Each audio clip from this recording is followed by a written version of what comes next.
Hebrews. This is Prophets of Awakening. This is Tuesday night. This is men's advanced Bible study all night. It's the 14th of December, 2021. We're going to be doing. I'll be dealing with Jash at 42, Joseph Troubles, and then I'll be doing a comparison contrast with what's going on, what was happening with Joseph, and what's happening with us today, and the Lord hosts response to both situations. Okay, I'm asking everybody to like and share and subscribe to Prophets of Awakening channel, and hit the notification button, please. This is a non-Messianic channel where we deal with the Tanakh and the Torah. Tanakh is the Old Testament. Torah is the first 5 books of the Old Testament that was given to Moses on Mount Sinai by our Redeemer, the Lord of hosts. Okay, with that being said, I want to say shalom and welcome everybody to the Prophets of Awakening. We're going to do our moment of silence, prayer, and the songs, and then do the current event.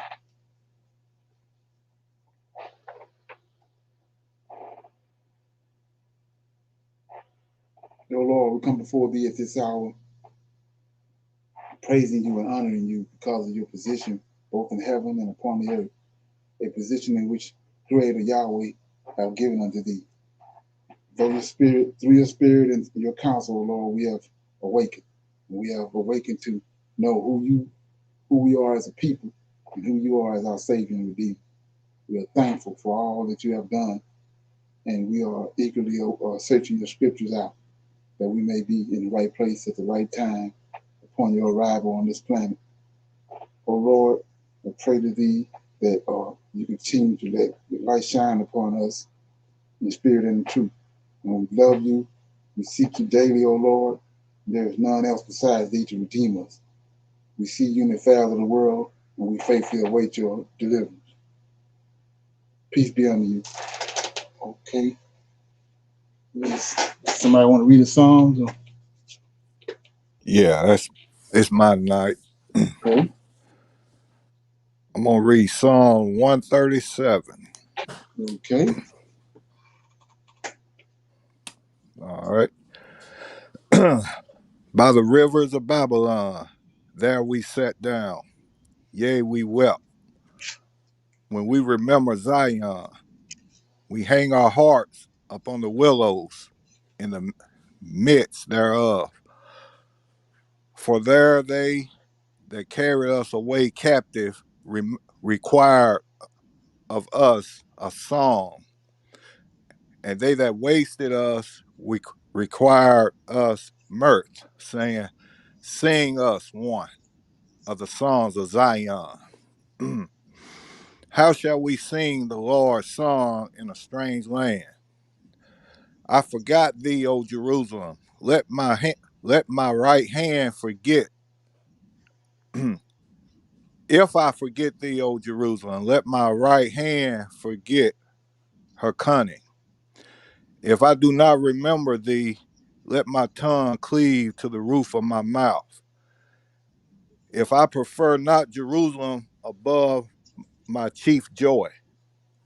Remember, O Lord, the children of Edom in the day of Jerusalem, who said, raise it, even to the foundations thereof.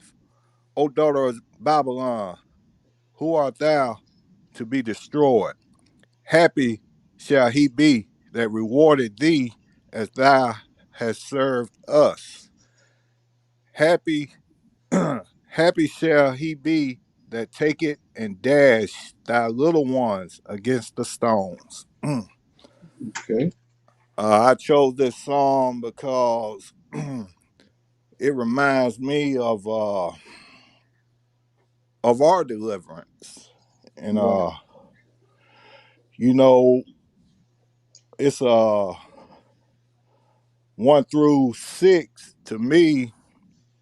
Uh, they missing Jerusalem. They dwelling for their homeland, Jerusalem, Right. Zion. Right. But when I get to verse 7, 8, and 9, you know, I don't know who wrote this song, but the song is he's praying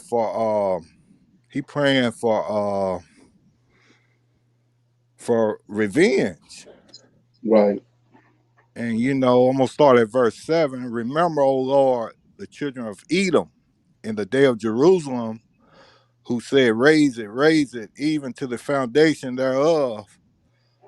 O daughter of Babylon, who art thou to destroy? Happy he shall be that rewarded thee as thou hast served us.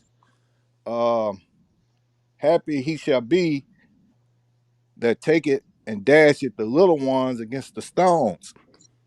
To me, that's an eye for an eye and a blood for blood. And you know, it make me sort of picture when they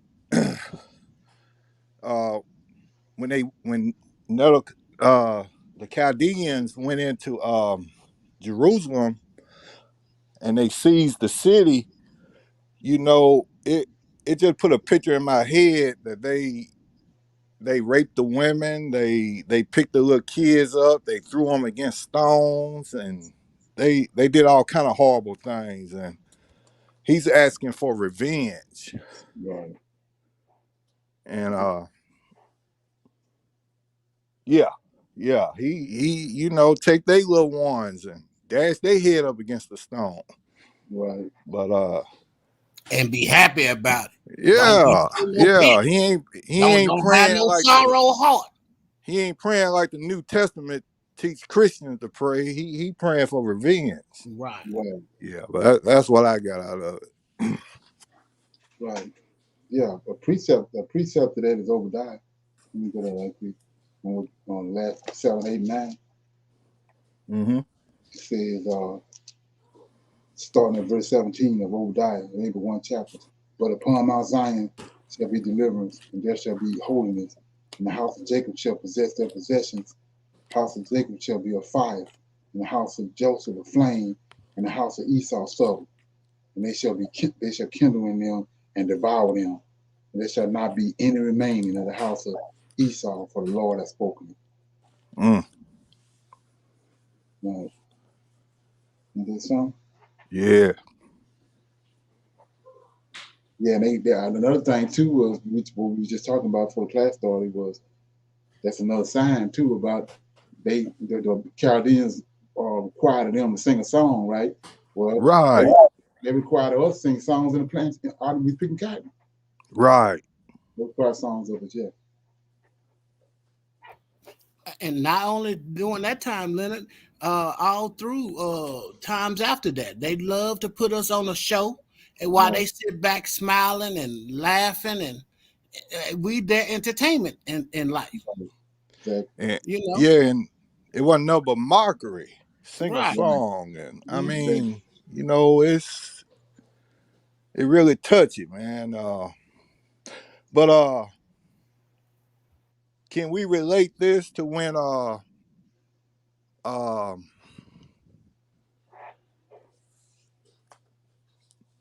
when they got delivered out of Babylon? Is About this story right here. yeah, What this is when Nebuchadnezzar and Nebuchadnezzar came and got them. They was on their way to Babylon. yeah, yeah, yeah. Mm-hmm. That's why they're saying they required of us a Right, song. Right. right. And another thing too with that is you can go back and look at Ezekiel chapter 9 when he said that go through the city. He had a man in linen had an ink on and marked everybody that side, and everybody that was mourned and they was concerned about Jerusalem. He said mark them. Then he had those other 6 came and they killed everything that smart, everything that didn't. Right. So when you look at 5, it says, well, 4 says, how shall we sing the Lord's song in a strange land if I forget thee, O Jerusalem? Let thy right hand forget her cunning, right? And if I do not remember thee, let thy tongue. So that's the same thing.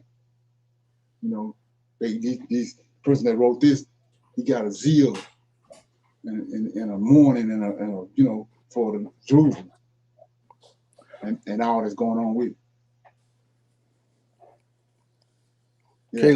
like verse 8, O daughter of Babylon, who who art thou to be destroyed? Happy shall he be that rewarded thee as thou hast served us. I mean, is that Cyrus? Is that No, that's like we had this conversation before. mm-hmm. I was saying how the scripture tell you that Jacob and Esau are twins, right? Right? So one go, eventually the other one gonna show up. Like I was saying, they came here, 13 colonies, then they brought us here on the slave ship. But where one go to, so we know that when they was in Babylon during time of Esther, Haman them showed up. They was Edomites. Mm-hmm. So Haman tried to get that decree to kill all the Israelites because of what Saul and Saul and David and them had did to them. So he was trying to get Right. them killed, but they had it turned. They turned it, and so the decree was on the Edomite. So they fled. So Uh-huh. they was so they're a daughter of Babylon too, just as well as this. It's a remnant that's in Babylon, Israelites, and it's a remnant of Edomites. Both of them daughters, because they come out of Babylon with the knowledge of Babylon and the Babylonian worship and all that. So Okay. so they the daughter of Babylon, just like like I was saying, you got a remnant of Israel that's the daughter of Babylon too. Okay. So he says, "Oh daughter of Babylon," that means they was there. They fled from there. Then he says, who are to be destroyed? Happy shall thou be as they rewarded thee. So we know what they done. They said, what they done in Israel. They insisted when the Chaldeans came, Right. right? Just like they insisted when the Antioch them came. And this is the way we should be praying today. Right, exactly. I Yeah, mean, I mean, correct me if I'm wrong, but like like in the news, war with China, a war with China, Russia, Iran. Um, you know, we should be welcoming that because yeah, right, I exactly, mean, we got deliverance coming out of it. right, exactly. Yeah, so something wrong if you can't see that. Yeah, see, with JC, that, the prophecy has changed. We no longer need to pray for the peace of the city. That right, was going into captivity. right, Now we are getting Hmm. ready to come out of captivity. right, Right, So we got to pray as this prayer say. right. right. That brings me to what we was reading the other day in Enoch. Remember when he said that when the judgment comes, that's the day that mercy stops. Mm, He cutting the mercy out. Ain't no more mercy. okay. So that's what we at now. That's what the Israelites got to be looking at. Ain't no more mercy. Ain't no more worrying about them. Is they gonna be okay? And well, boss sick, we sick, all that old garbage got it's out. Right. Because as a Christian, they can't handle verse 9. Happy shall he be that taketh and dash thy Right, little ones against right, the stone. But think about what they have done right, feeding our, alligator bait and right. all kind of, Throwing And them over the dash them boat, against a stone too. right. yeah, Throwing them over the boat to the shark. Right. I guess so. So it ain't nothing, but it's just like spring, summer, winter, and fall. When you sold all that, you're gonna reap it. right. But a matter of time, you're gonna reap it. That's how our Redeemer worked and our Creator. Mm, You sow something, you're gonna reap it. Ain't that something? yeah. Okay. Anybody else got anything on that? Okay, let me go to this current events. Got a couple of them then. Let me get this.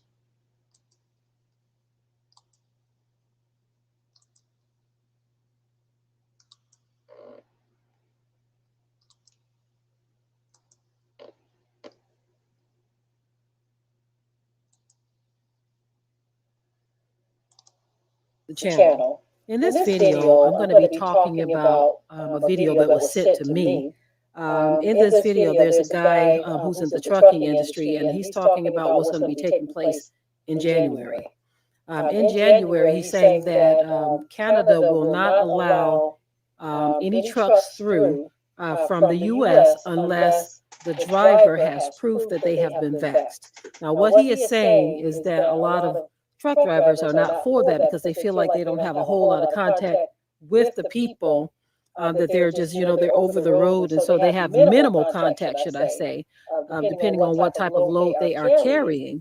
Not all truckers actually have to deal with the unloading process. Many times when you get your truck to a location, the company has to get their load off of that truck, whether you're pulling up to a loading dock or you have a high-low or whatever. But a lot of times, not in every case, but in many cases, the trucker is just getting the load from point A to point B, right? And he doesn't necessarily unload, so he's not necessarily dealing with the people directly. As you know, it is the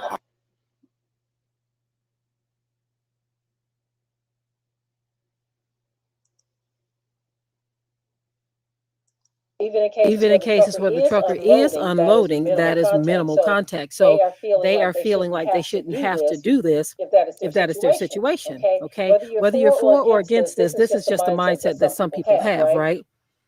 And so what I wanted to talk about is the fact that a lot of people, consumers, okay, they are not thinking about the fact that the merchandise that they need, things that they are buying, and things that they use on a daily basis has to come from somewhere. Most people think that as long as I go to the store, it's going to be there, or if it's not on the shelf, that there's some magical room in the back where you can just go and make things happen, to where you can say, can you go to the back and restock this, that, or the third? And it doesn't work like that. The back room, in many cases, is not storage for some facilities. The back room is sometimes has other purposes as well, depending on where you go. Some people do have things stocked in the back, but some places don't, right? And so with that being said, this guy is saying that, people better understand that things that they depend on, which is shipped from this place to that place, flown from this place to that place, if you have people in the industry who are not cooperating with what is being told to them or what is being mandated of them, that is going to affect you. Now, he wanted to make it known. He said, this is not coming from the truckers. He says, this is something that the governments are doing, the government of Canada or the U.S. or whatever country you're going into. These are things that they are putting into place that are going to affect its citizens, right? That being said, we've been saying this for years, actually, okay, that people need to prepare. You need to prepare. You need to stock up. You need to fortify. You need to do whatever it is you have to do to secure your family's life, okay? Too many times we have all been guilty of this, where we depend on something outside of us to supply our needs, okay? I know that you can't supply all of your needs in terms of the things you need to buy, but at least you can get to the point where you can do what you can, right? Even if you don't have land to plant anything right now, at least buy the seeds, okay? At least make that one step, and the other step may be made for you. Someone may say, well, look, you can use my yard. Or you might stumble upon a plot of land that they only want $200 for, $500 for, right? You may come into a situation to where you have a problem solved, rather than just sitting there and waiting for the system to go back to normal, because they have made it very clear that the normal we once knew is not coming back. The normal we once knew is not coming back. So that means that you are responsible for you. I'm responsible for me. Okay? Now, we have talked about so many times on this channel and on our ministry channel that people need to come together, right?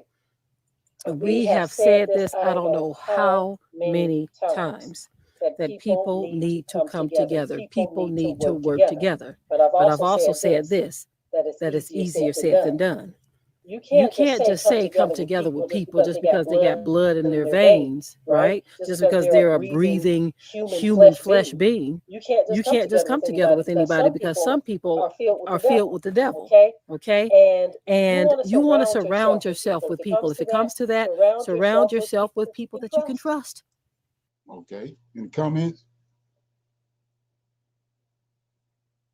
Yeah, I thought that was significant. The fact that January we're gonna start. It's like they're doing everything they can to collapse the economy rather than trying to fix it. It's like they're doing everything they can to collapse it. Yeah, that's definitely going to take a bigger hit to the supply chain. Right. It's already in shambles with Right. The stuff, the barges, cargo still out at sea and unable to be offloaded.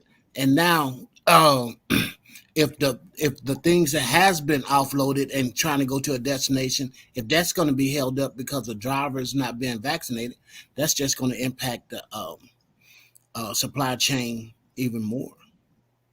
Right. It definitely ain't helping. Like I said, it seems as though that's what they're doing. They're trying to right. So what's the result? What would that result be? Higher prices, larger inflation. This is going to lead people to being more and more acting out. Right. And it's going to go into more civil unrest. Right. And I heard they already doing it on some trucks. AI, they right. Man, they're driving trucks from computers. Right. Exactly. Might be one right beside you on the highway. You don't even know it. Right. Got a dummy sitting up in there. Yep. It's true. Right. Here you go. A depression today. And what they're trying to do is pump enough money into it so the balloon stays afloat. Gotcha. And so they need inflation because the economy is deflating. The question is, how long can that last? I think a better question is, who's going to get fucked? Oh, okay. It's not, you and I, we can call Biden and we can call the Fed chairman. They're not going to listen to our calls. Yeah. So they're going to do the same old thing. They're just going to pump more of this fake money into the economy, hoping it stays inflated. But if Jim Record says, he says it's not M2, it's not money supply, it's velocity. How fast is that money turning over? It's not turning over. People are saving it. Our savings accounts are bigger than ever. Meanwhile, the balloon's coming down. So the question is, if there's inflation, will you get richer? And if there's deflation, will you get richer? So I'm planning it, I'm not gay, but I swing both ways on this whole thing. I'm ready for it. If it goes up, I'm going to get richer. If it goes down, I'm going to get richer. That's one of the reasons I like gold, silver, Bitcoin, Ethereum, and all that is because the Fed cannot mess with it. I don't trust the Fed. Everybody says, don't fight the Fed. I'd rather be the Fed. I just don't trust them. But I like the way they'll give money out. So the Treasury, which is Yellen and Powell, the Fed guy, they give out so much money. I just go in there and borrow it. Thank you, Jesus.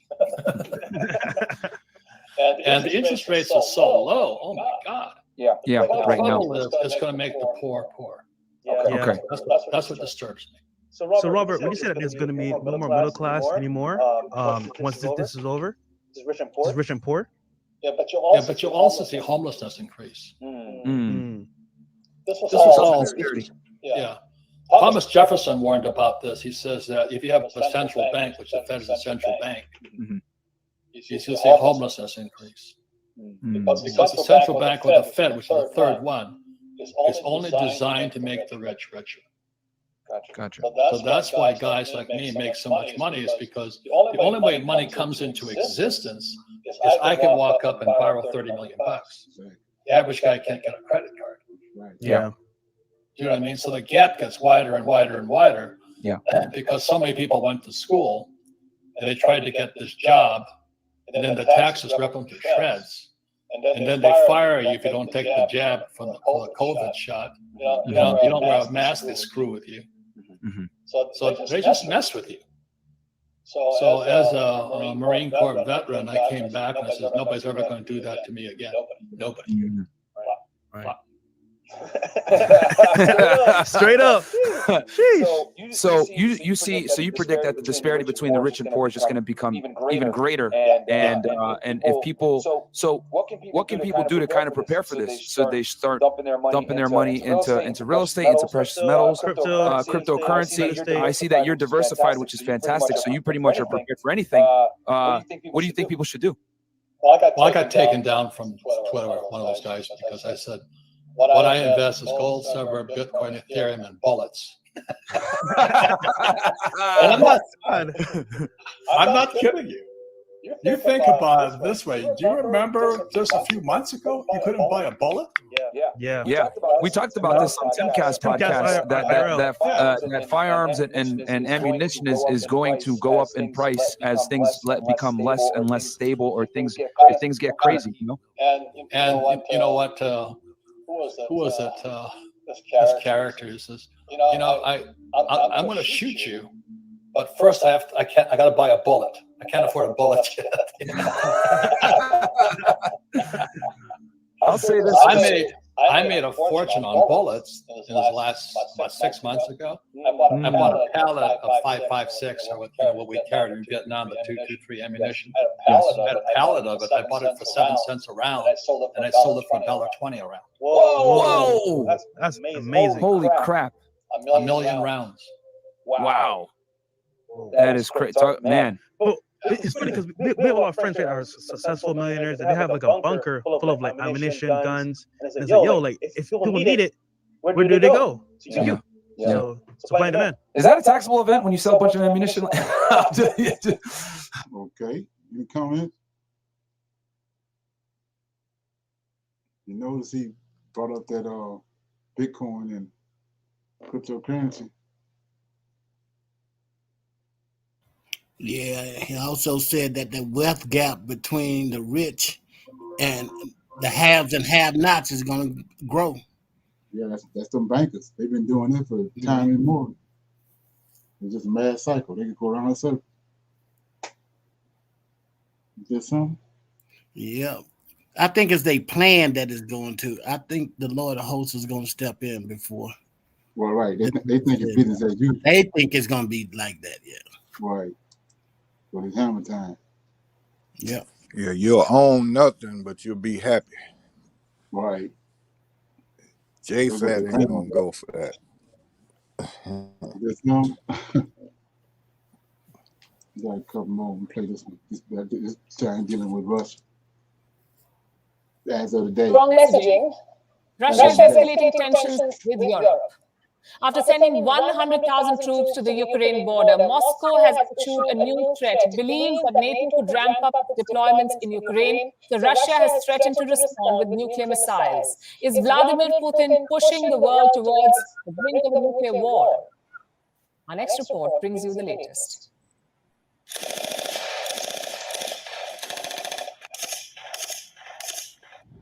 Russia is playing a dangerous game in Europe. It has raised tensions with a massive buildup in Ukraine.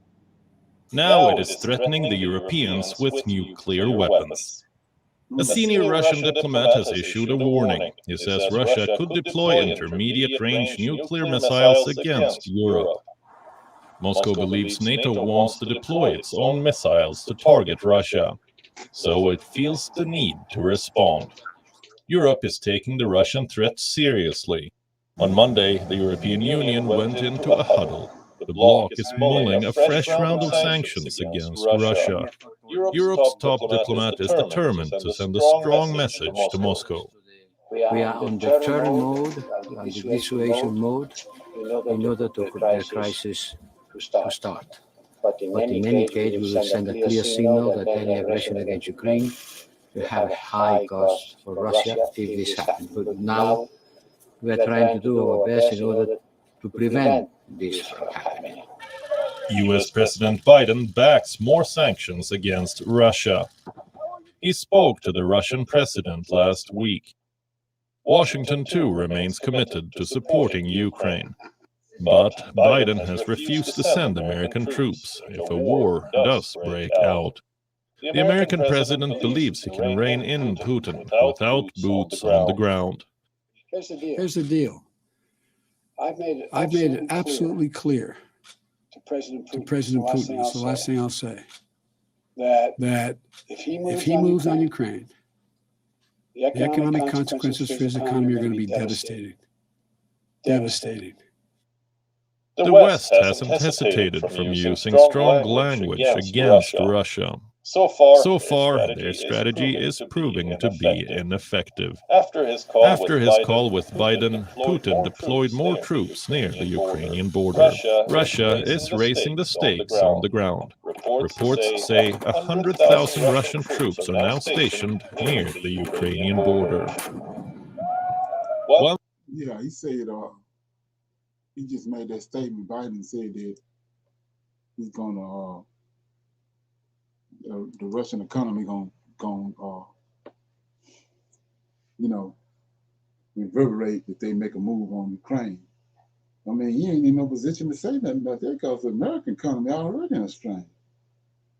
So he ain't even in no position to make no comment like that.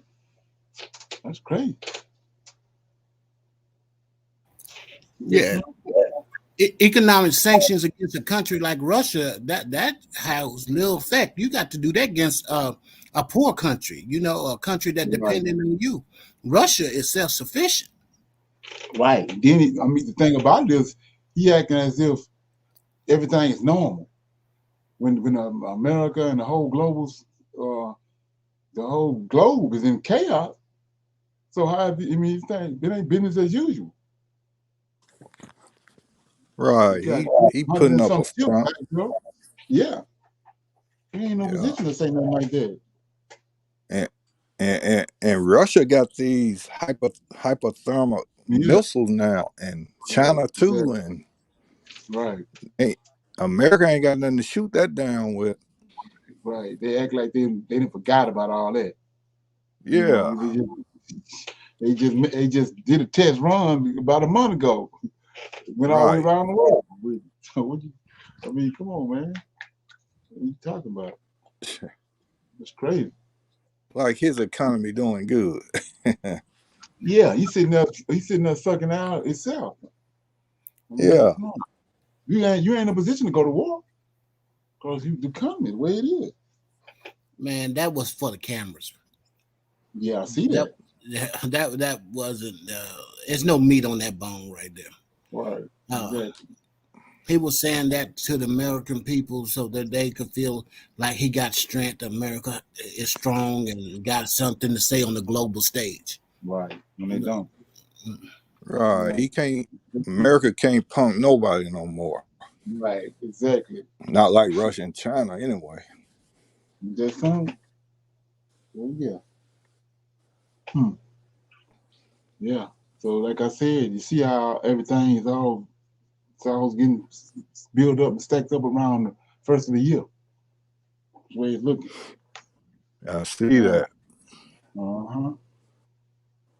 Yeah. So with that being said, I'm gonna open up for some Q&A. Anybody got any questions about anything we talked about or something that came across? You want to shine light on it?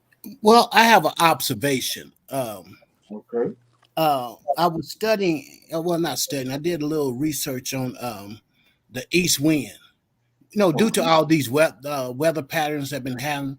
So, I was searching the Bible for things like that happening, and I came across the east wind. Okay. And the east wind in the Bible was a wind that destroyed crops, brought in locusts in Exodus, destroyed ships. Whenever we talk about the east wind, it was a hot, dry, destroying wind. Right. Now, to us here in America, I thought about the east wind, and I say the east wind is those hurricanes that come off the west coast of Africa. That's the east wind to us. Right. Yeah, I just thought though that looking at all the weather patterns, I just thought, what did the Bible have to say? What did the Tanakh have to say about weather and what was destructive? And that east wind came up every time. Right, exactly.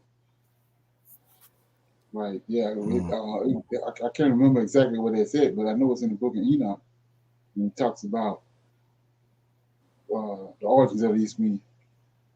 Mm-hmm. And how it blows. It says that it blows from the garden or the paradise where it started. Wow. Yeah. And also that east wind, excuse me, is the wind that divided the Red Sea. Right. It was the east wind. Exactly. Okay. Ain't that something? Oh yeah. Yeah. I didn't know that. Oh yeah. Yeah, it's got a whole bunch on it. In the book of Enoch, I got to find it. Yeah.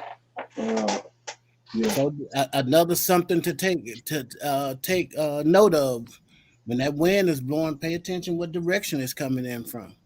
Right. Okay. Exactly. You get some? Gotcha. Yeah. Yeah. Okay. Anybody else got anything? Yeah. Yeah, I do. What you got? Andre sent me something about Iran putting sanctions on America for the how they treat black people in America, and African Holocaust. What? The African Holocaust. I saw that. Yeah, it was some police brutality and a lot of stuff, and but it amazes me that it came from Iran, and now back to Cyrus. Cyrus was a Persian, right? Right. So they make him an Iranian, right? Is that right? Yeah. Yeah. That's their order. Yeah. So I mean, for that to just come up at this time with everything going on, I mean, I know they ain't doing it out of the goodness of their heart. Right. But to for them to come out with that was pretty interesting, though. Yeah, well, at this time that we're in. Right. Yeah, like they all working together to collapse America. They want America gone. Let me look at something right quick. I don't know Satan that's very real, but I'm gonna look right quick to make sure. Yeah, I kind of see where you're going with that, Lamar. You're saying he used the Persians once before. Maybe he'll use these Persians once again. And here they are again, bringing it up. Yeah. Yeah. Because we read on was that the Sabbath day? Oh, we read at some point. There's nothing new under the sun now. Yeah. Right. Yeah. Look at Ezekiel 38. 38. I'm starting at verse 4. Okay. Let me know when you get it. Ezekiel 38. Yeah. Okay. All right. Verse 4. I will turn thee back, and I will put hooks in their jaws, and I will bring thee forth, and all thy armies. It's the army. It's the army in Ezekiel 38. Horses, horsemen, all of them clothed with all sorts of armor, even a great company with bucklers and shields, all of them having a sword. Persia. Right. There it is. That's Persia, it. Ethiopia, Libya, with them, all of them with shields and bucklers. Gomer, that's Germany. Yeah, that's all of them right there. It's coming up against us after we've been regathered. Uh-huh. Yeah. Hmm. So they working like I said, they're working with China and Russia. They all working together in tandem. We're going to collapse American country. Right. Yeah. Ain't that something? Yeah. Yeah. Hey, Leonard, I got a question for you. Who do you think China is in the Tanakh? I think it's God. God and Magog, because they both of them got the same ordinance. Them Russians, they Oriental, they Asian, they got an Asian DNA, in their DNA too. They come in, they come out of the Hun and all them people, like Right. they all got the same people. Yeah, the Mongolians. That's what I was about to say. That between the Asians and Russia, the Mongolians is right there in the middle as far as country wise. Yeah, and then look at that word, Mongolian, Magog. Look at that. Yep. Ain't that something? Yep. And those same people right there, that's where the Indian tied to too, because it was like I said, it was Africans that came over here, going back before my man showed up with all the gold. Can't think his name. Anyway, Mansa Musa. Yeah, Mansa Musa. How Mansa Musa came into power was his predecessor left. He wanted to cross the Atlantic. He wanted to see what's on the Atlantic over the shore. Well, then those people was here. They call them the Folsom people, and those Mongolians, which is Huns, came across the Bering Strait. Right. They intermingled. That's why the Indian got that hair he got. Well, but I'm gonna kind of deal with some of that in a minute anyway. Yeah. So that's what that is. And like I said, it's you got to keep on showing over and over again that wasn't no Israelite over here. You wasn't over here. The tribes, 12 tribes in Africa, and they came over here on slave ship. But anyway, so yeah. You better not say that too loud, Leonard. Oh yeah, well, it's hammer time. That's what I'm doing right now. You tell these people Israel wasn't in this land, boy, you got a fight on your hand. Yeah, it's hammer time, man. Yeah, it's that thing. You got to come on with it, right? Like that song. Yes, sir. Yeah, I'm gonna play this here, man. This guy just got to do with that. What I was just talking about.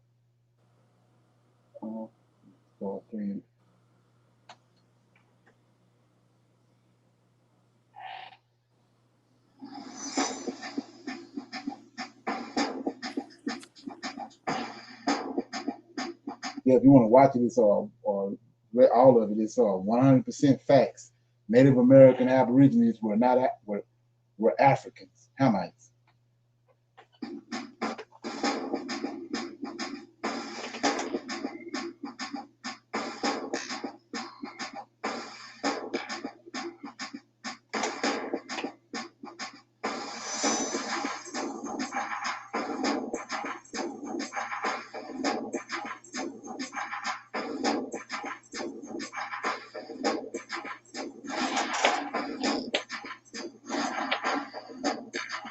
So, boy, he going back. They're just showing the scripture right now, but he going back when the African was scattered. Long before he scattered Israelite, African was scattered.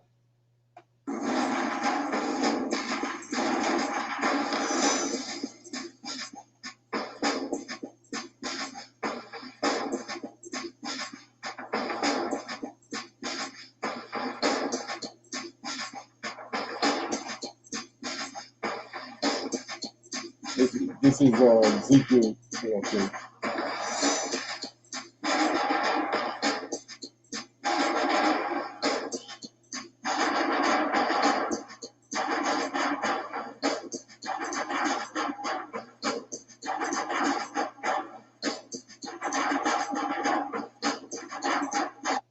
Evening. It's based on my book, They Came Before Columbus, African Presence in Ancient America.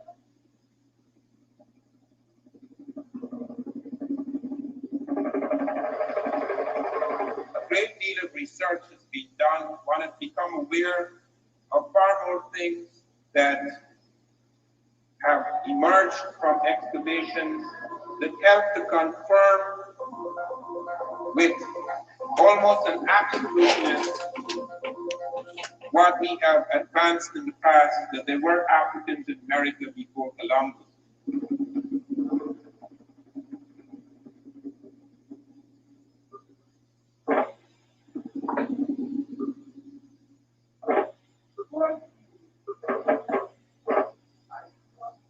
They came to America not as slaves, but as masters. I am not the first to suggest there were Africans in America before Columbus, nor is anyone in the modern period. Columbus is the first man to suggest it. In his diaries, and there is a marvelous book, a huge book, a trilogy in fact, published in 1904 by John Boyd Thatcher, 3 volumes. It covers more than 1,200 pages, which deals with all the diaries and voyages and journals of Columbus, in which he points out that on his second voyage, Native Americans of Haiti, which was then known as Hispaniola, came to him and told him that black people had come in large boats from the south and the southeast, trading with Americans in gold-tipped metal spears. Columbus did not believe this, perhaps, but he did a very cautious thing, which is very important to us, in that he sent samples of these metal spears back to Spain. And they were assayed, they were examined by the Spanish metallurgists, and they ruled that these spears had the same ratio of gold, silver, and copper alloys as spears then being forged in African Guinea. Furthermore, the Portuguese told Columbus when he returned from his first voyage, the Portuguese told Columbus that they were aware of Africans leaving from the Cape Verde Islands and going far to the west with merchandise in large boats. There are 2 things to bear in mind here. First of all, the Portuguese were aware of African navigation because the Portuguese had been in Africa since around 1450. They in fact had clashed with the Gambian Navy. The Portuguese also were aware of a landmass to the south as a result of African movements, which will come up later in my talk. And furthermore, Columbus had married a Portuguese woman. He had been to Africa in 1484 at the Portuguese port at San Jorge de Minas. His brother Bartholomew had married a Portuguese. They were both aware of the Portuguese court, and in fact, they had been trying to get the Portuguese to finance their journey across the Western Ocean before he went to the Spanish court. Not only do we have, therefore, the documents of the Portuguese and that of Columbus himself, and oral tradition of the Native Americans, and the fact that the Spanish metallurgists had ruled on this and shown that it was African, but furthermore, they have found a cotton in the Cape Verde Islands, a cotton, Gossypium hirsutum var constatum, which they thought was African because it was just off Africa and it had been taken by the Portuguese as they settled in the Cape Verde and planted before Columbus in the Cape Verde Islands. When it was examined, the cytogenics of the cotton showed that it was not African, it was some cotton grown in the Caribbean and South America, which means cotton which had been grown in the Caribbean and South America had got into Africa before Columbus. How? Not only that, botanical evidence, but the navigational evidence shows, the oceanographic survey of the ocean shows that just off the Cape Verde there is a current that takes you to South America. There are 3 major currents off Africa, about 100 miles off the African coast, that take you automatically. Let's go back to the east wind right here.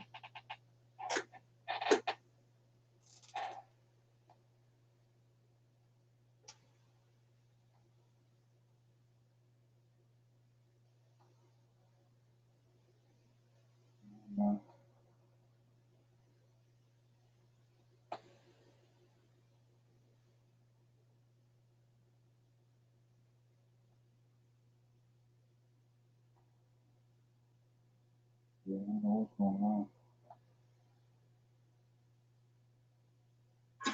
To America. Once you are caught in those currents, whether you planned it or not, you have to get to America unless the fish get you first. Anything that remains afloat is pushed towards America. Off the Cape Verde Islands, the current takes you in onto the northern tip of South America, into the Caribbean, into the Gulf of Mexico. If you're off the Senegambia, it takes you to South America, into the Caribbean, into the Gulf of Mexico. If you're off the southern coast of Africa, it takes you towards South America, and you could fall into the currents that take you into the Caribbean, into the Gulf of Mexico. The evidence shows that, and I will leave the Columbus period aside for a moment, the evidence shows that there were Africans American not only before Columbus, but before Christ. And it has been carbon dated, and we can establish this beyond the shadow of a doubt. The reason why history has to be reconstructed in the Americas and in Africa in the way it is done now is because we cannot use the same historical methods that are used in Europe. Europe has had the enormous advantage of the conquest in that its libraries have remained fairly intact for many centuries. Our libraries have been shattered, and it's not a question of the lack of libraries. In the Americas alone, there were thousands of books. Only 3 major American books survived, and they're not even in America. They're in Germany, they're in Spain. 3 books survive. One of them is the Popol Vuh, the Bible of the Quiche Maya. You have the Titulo Koyoi, which Jairus Boy mentions. You have other codices. These things are the few things that survive. The destruction of libraries in Egypt, the sack of Alexandria, which destroys, as I pointed out this morning, perhaps 500,000 documents. The destruction of the Moorish documents. Yeah, you notice he said that Alexandria, and a lot of people don't connect the dots with that. That's where all of the New Testament books came from. I was telling you that's where they wrote them at. It was Greek still. That's how you get the Septuagint. They wanted a copy of the Old Testament in Greek, and it was done in Alexandria, Egypt. And that when Constantine called himself canonizing all those books, they all came from Alexandria. So that's why it was destroyed. They don't want you to know that. All the books came from, they was copying and writing and copying and pasting. That's how you get the New Testament books. Typology of the Old Testament. Yeah. So I want to let a little more of this play. If you want to watch the whole thing, like I said, it's 100% facts. Native American Aborigines were Africans. It's all about our own stuff. In which blacks were involved, not just blacks. You have Arabs of different complexions and races, perhaps, but you have an Arab-African thing in the Moorish domination of Europe. You have Cardinal Ximenes destroying about 84,000 manuscripts in Arabic at the time when many Africans and Arabs and even others wrote in Arabic as the language of science at the time. And Timbuktu was razed to the ground twice. So it's not just the absence of documents, but the destruction of documents. Fortunately, history does not leave its mark only on written documents. History leaves its mark on everything. Okay. Any comment? You know, I find it interesting that so many documents and records have been destroyed, right, but yet we still have found our way back to the Lord of hosts, with existing records that still he left behind for us to use to seek him. Right. That's a testament to his power right there. Exactly, Lillard. Right. Exactly. It's just totally amazing to me. Yes. Yeah. And imagine if we had all the records that have been destroyed and all that, how much more wisdom, knowledge, and understanding we have. Right. Right. Yeah, I got on here, somebody's making a comment. If you want to check it out, it says, Look at Enoch chapter 76 and 77. So, yeah. Okay. Ain't that something? Yes, and that's the only reason why we in the predicament we in. They destroyed the truth. They destroyed all the information that we, and then they gave us what they wanted. And that's why they can say all you need is these 66 books.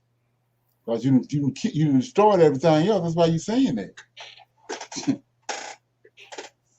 But what we want you to know is in these 66 books. Right. And what they haven't destroyed, they have hidden under lock and key. Yeah, in the Vatican. Psalms 83, ain't it? Yeah, Psalms 83. Ain't no way around it. Ain't no way around it. Right. Exactly. Yeah. So, with that being said, I'm in Josh. I'm gonna read 42. Chapter 42 is dealing with Joseph and what all befall him when he was before he went when he went into Egypt and before he went into Egypt. And we'll do a comparison to our situation right now. Joseph countenance in, like he said, the daughter of Jerusalem, which is us, our countenance. So chapter 42 of Joshua, it says, and they went and sat on the opposite side about a distance of a bow shot. And they sat there to eat bread. While they were eating, they held counsel together what was to be done with him. So this the 11 brothers trying to figure out, they got Joseph in the well, and they're trying to figure out what to do with him. Say whether to slay him or to bring him back to his father. They were holding counsel when they lifted up their eyes and saw, and behold, there was a company of Ishmaelites coming at the distance by the road of Gilead, going down into Egypt. And Judah said unto them, what gain will it be for us if they slay our brother?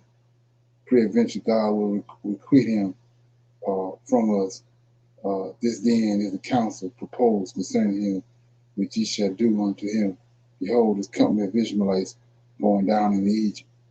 So it says, 4. Now therefore come, let us dispose of him to them, and let not our hands be upon him.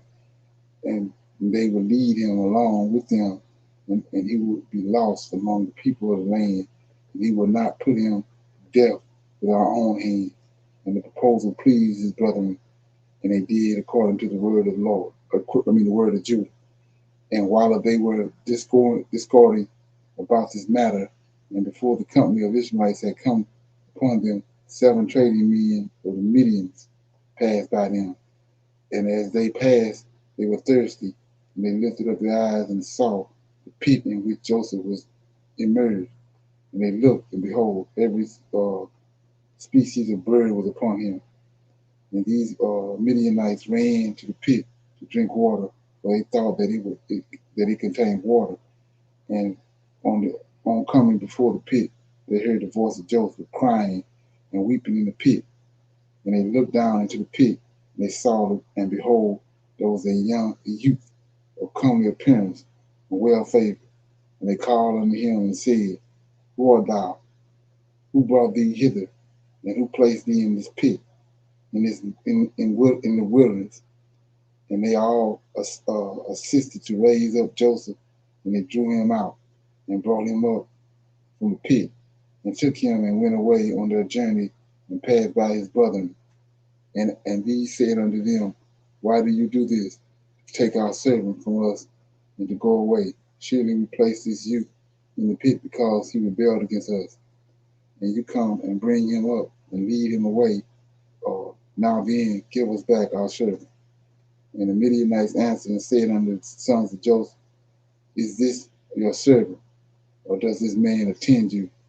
Peradventure you and all his servants, for he is more comely and well favored than any of you. And why do you all speak falsely unto us?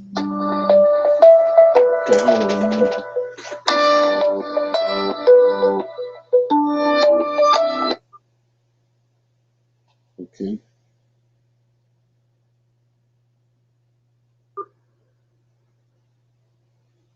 Says 5. Say, why were we discordant? Okay, let me get it. 9. It says, the Midianites answered and said unto the sons of Jacob, is this your servant, or does this man attend unto you, prevented you, or all his servants? For he is more comely and well favored than any of you. And why do you speak falsely unto us? Now therefore we will not listen to your words, nor attend to you, for we found the youth in the pit in the wilderness, and we took him, and we will therefore go on. And all the sons of Jacob approached them, and rose up to them, and said unto them, give us back our servant. And why will you, and why will you all die by the edge of the sword? And the Midianites cried out against them, and they drew their swords, and they approached to fight with the sons of Jacob. And behold, Simeon rose up from his seat against them, and sprang upon the ground, and drew his sword, and approached the Midianites. And he gave a terrible shout before them, so that his shouting was heard at a distance, and the earth shook as Simeon shouted. And the Midianites were terrified on account of Simeon and the noise of his shouting, and they fell upon their faces and were exceedingly alarmed. And Simeon said unto them, verily, I am Simeon, the son of Jacob the Hebrew, who have only with my brothers destroyed the city of Shechem and the city of the Amorites. So shall God moreover do unto me, that if all your brethren, people of the Midianites, and also the kings of Canaan were to come with you, they could not fight against me. Now therefore give us back to you whom you have taken, lest I give your flesh to the birds of the skies and the beasts of the earth.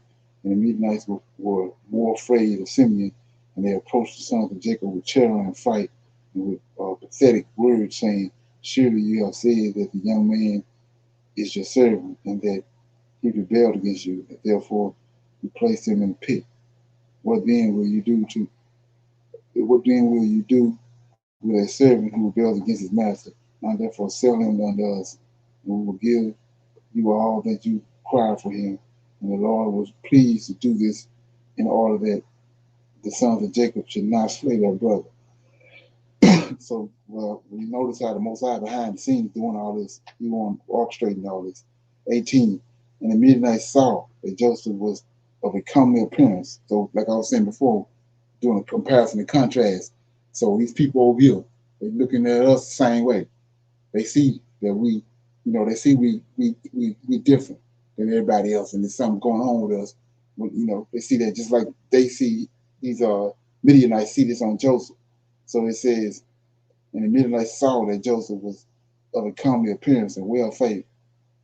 They desired him in their hearts and were urgent to purchase him from his brethren. I was telling you, same thing on the slave trade. And the sons of Jacob hearkened to the Midianites, and they sold their brother Joseph to them for 20 pieces of silver. And Reuben, their brother, was not with them. And the Midianites took Joseph and continued their journey to Gilead. They were going along the road, and the Midianites repented of what they had done, and having purchased the young man. And one said to another, what is this thing that we have done?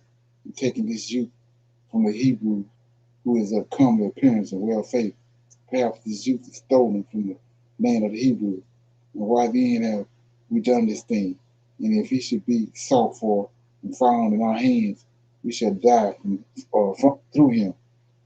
Now surely hardy and powerful men have sold him to us, the strength of one of whom you saw this day. Perhaps they stole him from his land with their might and with their powerful arm, and have therefore sold him to us for the small value which we gave unto them. And while they were thus discussing together, they looked, and behold, a company of Israelites, which was coming at first, and which the sons of Jacob saw, was advancing toward the Midianites. And the Midianites said to each other, come, let us sell this youth to the company of the Ishmaelites who are coming toward us, and we will take for him the little that we have for him, and we will be delivered from his evil. And they did so, and they reached the Ishmaelites and the Midianites sold Joseph to the Ishmaelites for 20 pieces of silver, which they had given to him for to his brethren. So notice that these Ishmaelites and Midianites, these same people mentioned in Psalms 83. Okay, then 26. And Joseph heard that the Ishmaelites were proceeding to Egypt, and Joseph lamented and wept at this thing that he was to be so far removed from the land of Canaan, from his father. And he wept bitterly while he was riding upon the camel. And one of their men observed him and made him go down from the camel and walk on foot. And notwithstanding this, Joseph continued to cry and weep. And he said, "Oh, my father, oh, my father." And one of the Ishmaelites rose up, smote Joseph upon the cheek, and still he continued to weep. And Joseph was fatigued in the road and was unable to proceed on account of the bitterness of his soul. And they all smote him and afflicted him in the road. And they terrified him in order that he might cease from weeping. So same thing happened to us. Same thing happened to him, happened to us over here, right? So 28. And the Lord saw the ambition. See that? And the Lord saw the ambition of Joseph and his trouble. Just like he saw that, he see us. And the Lord brought down, look at this, upon those men darkness and confusion. And the hand of everyone that smote him became withered. And they said to each other, "What is this thing that God has done to us in the road?" And they knew not that this befell them on account of Joseph. And the men proceeded on the road, and they passed along the road of Ephrata, where Rachel was buried. So we were just talking about that. All the stuff, all the calamities that's coming on America right now, they keep on, they nickname it instead of understanding that it's coming on them because of we here, because of what they're doing. It's time for us to go. But they can't find them there. 30. And Joseph reached his mother's grave, and Joseph hastened and ran to his mother's grave and fell upon the grave and wept. And Joseph cried aloud upon his mother's grave, and he said, "O my mother, O my mother, O thou who didst give me birth, awake now, rise and see my son, see thy son, how he has been sold for a slave, and no one to pity him. O rise and see thy son, weep with me on account of my troubles, and see the heart of my brethren. Arouse, my mother, arise, awake from the sleep, for me, and direct thy battles against my brethren. O how have they stripped me of my coat, and sold me already twice for a slave, separated me from my father, and there is no one to pity me." Same and opposite over here. Arouse and lay thy cause against them before God, and see whom God will justify in judgment, and whom he will condemn. Arise, O my mother, arise and wake from sleep, and see my father, how his soul is with me this day, and comfort him and ease his heart. And Joseph continued to speak these words, and Joseph cried aloud and wept bitterly upon his mother's grave, and he ceased speaking, and from bitterness of heart he became still as a stone upon the grave. And Joseph heard the voice speaking to him from beneath the ground, which answered him with bitterness of heart, and with a voice of weeping and praying in these words, my son Joseph, I have heard the voice of thy weeping and the voice of thy lamentations. I have seen thy tears, and I know thy troubles, my son, and it grieves me for thy sake, and an abundant grief is added to my grief. Now therefore, my son Joseph, my son, hope to the Lord, and wait for him, and do not fear, for the Lord is with thee. He will deliver thee from all trouble. Rise, my son, go down into Egypt with thy masters, and do not fear, for the Lord is with thee, my son. And she continued to speak like unto the words unto Joseph, and she was still. And Joseph heard this, and he wondered greatly at this, and he continued to weep. And after this, one of the Ishmaelites observed him crying and weeping upon the grave, and his anger was kindled against him, and he drove him from there, and he smote him with a curse and cursed him. And Joseph said unto the man, May I find grace in your sight, to take me back to my father's house. and he will give you abundance of riches. And they answered him, saying, Art thou not a slave? And where is thy father? And if thou hast a father, thou wilt not already twice have been sold for a slave for so little value. And their anger was still aroused against him, and they continued to smite him and to chastise him. And Joseph wept bitterly. And the Lord saw Joseph's affliction. And the Lord again smote these men and chastened them. And the Lord caused darkness to envelop them upon the earth, and the lightning and the flashing and the thunder, and the earth shook at the voice of the thunder and the mighty wind. It go to the east wind, and the mighty wind, and the men were terrified and knew not where they should go. And the beast and the camel stood still, and they led them, but they would not go. They smote them, and they crouched upon the ground. And the men said to each other, What is this that God have done to us? What are our transgressions? And what are our sins? Is this thing has thus befallen us? And one of them answered and said unto them, Perhaps on account of the sin of afflicting the slave has this thing happened this day to us. Now therefore implore him strongly to forgive us, and then we shall know on whose account this evil befallen us. And if God shall have compassion over us, then we shall know that all this coming to us on account of the sin of afflicting the slave. And the men did so, and they supplicated Joseph and pressed him to forgive them. And they said, We have sinned to the Lord and to thee. Now therefore vouchsafe and to request of thy God that he should put away his death from among us, for we have sinned to him. And Joseph did according to their words. The Lord hearkened to Joseph, and the Lord put away the plague which he had inflicted upon these men on account of Joseph. And the beast rose up from the ground, and they conducted them, and they went on. And the raging storm abated, and the earth became tranquilized, and the men proceeded on their journey to go down into Egypt. And the men knew that this evil had befallen them on account of Joseph. And they said to each other, Behold, we know that it was on account of his affliction that this evil has befallen us. Now therefore, why shall we bring this death upon us, our souls?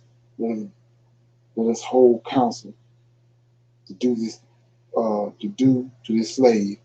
And one answered and said, Surely he told us to bring him back to his father. Now therefore come, let us take him back, and we will go to the place that he will tell us, and take from his family the price that we gave to him, and we will then go our way. And one answered again and said, Behold, this counsel is very good, but we cannot do so, for the way is very far from us, and we cannot go out of off our road. And one more answered and said unto them, This is the counsel to be adopted. We will not swerve from it. Behold, we are this day going to Egypt, and when we have come to Egypt, we will sell him there at a high price, and we will be delivered from his evil. And this thing pleased me, and they did so, and they continued their journey to Egypt with Joseph. Okay, so that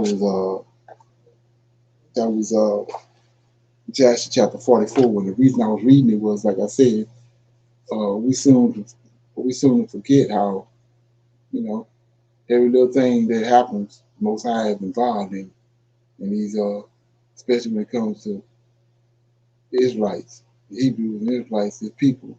He's there orchestrating everything, bringing everything about. So it's a matter of understanding it and keeping it in your psyche, and understanding that the Most High is constantly working on our behalf and constantly working on your behalf to get us where we need to be at. We see it right there in the story of Joseph. So with that, anybody have any comments on that? Like, anybody ever came across that? I never have. Okay. Yeah, that's but I see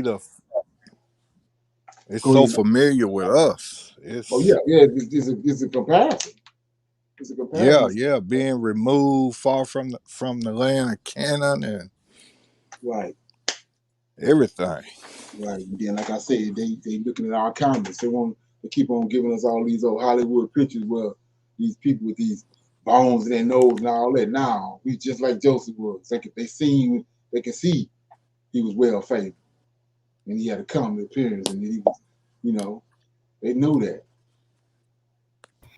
Well, I see some parallelism, whereas the Lord of hosts have removed us far from Christianities and doctrine that it teaches, and have brought us into a high level of learning on His word. Right. So,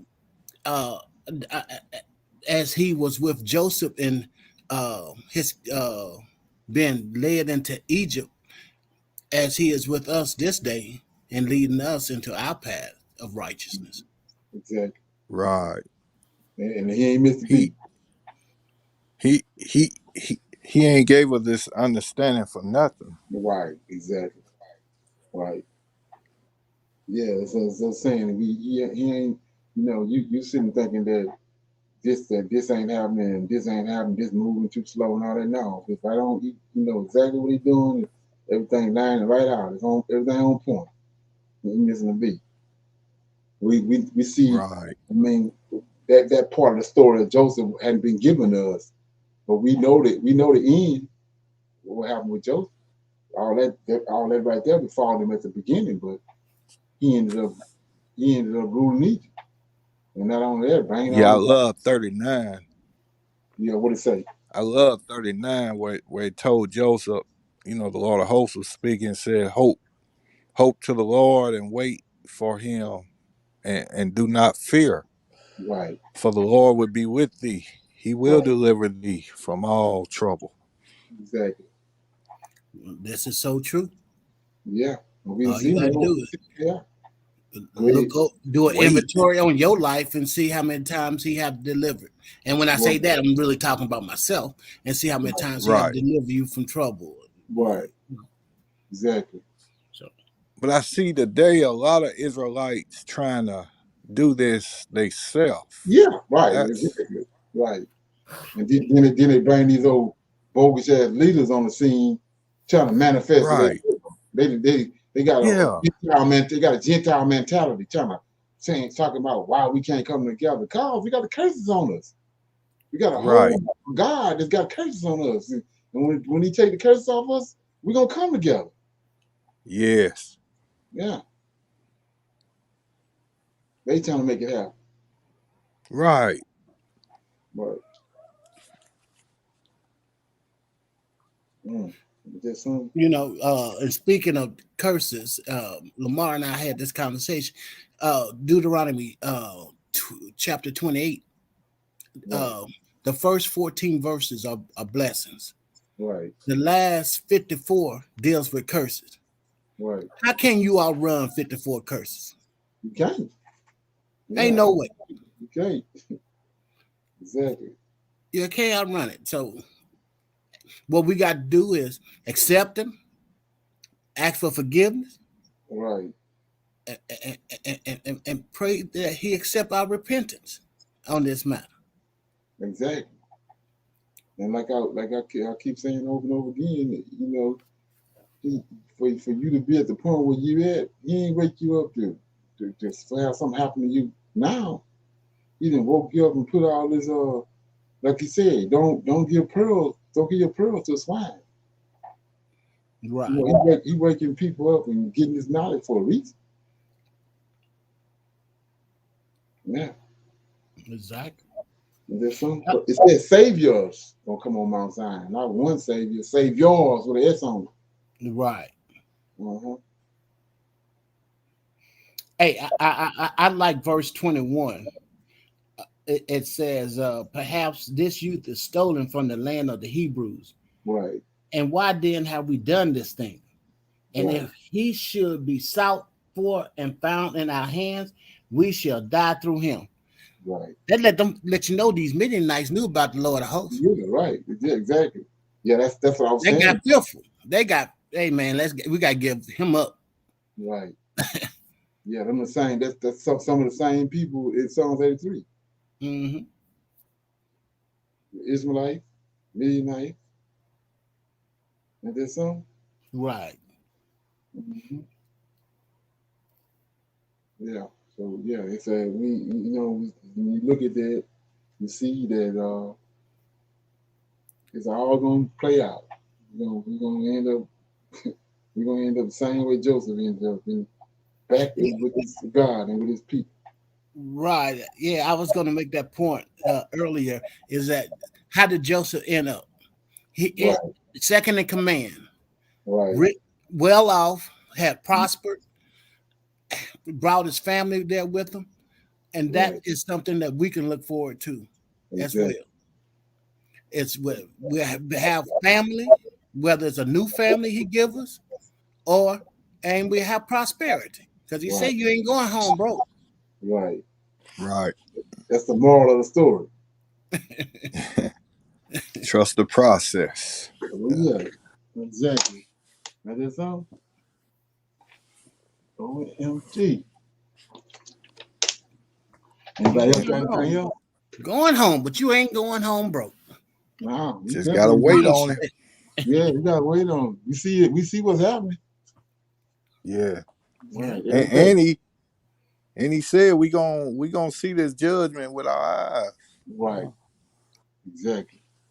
And we seeing that. Yeah, we looking dead at it. Looking dead at it. And it's called climate change. Right. Yeah, climate change. Hey, Mother that's their word for it.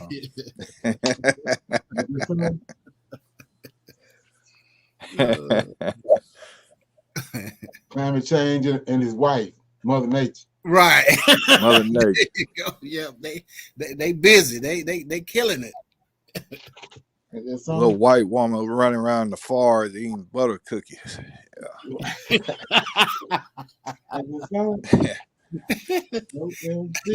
Let's say sipping on milk, huh?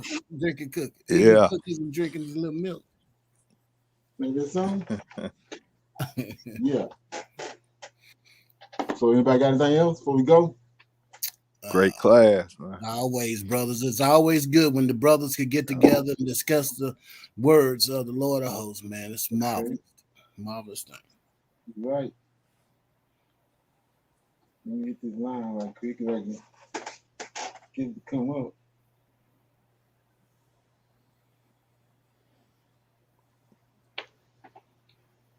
Yeah, I said, like I said, it ain't looking good for 2022. No, it's gonna be a telltale year. Right. It's gonna be something every month, probably. I guarantee you, it's gonna be something. If not every month, every other month. Yeah. A lot of climate control, huh? Yeah. Climate. What'd you call it? What they call it? Climate change. Yeah, a lot of climate change. Okay. Yeah. Yeah, I think another virus coming to me. So this Omicron ain't, I think got another virus coming. It's gonna be deadly. That's what I think. I think it all gonna happen from all that too. Yeah, all that too. But I'm just saying it's they've been dragging this virus thing along for a reason. Oh yeah. Mm-hmm. Okay. Here you go.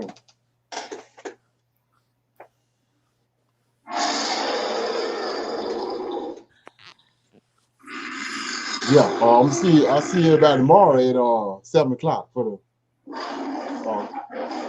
Wednesday night class Q&A. Yes, sir. All right. Shalom. Shalom. Shalom. All right.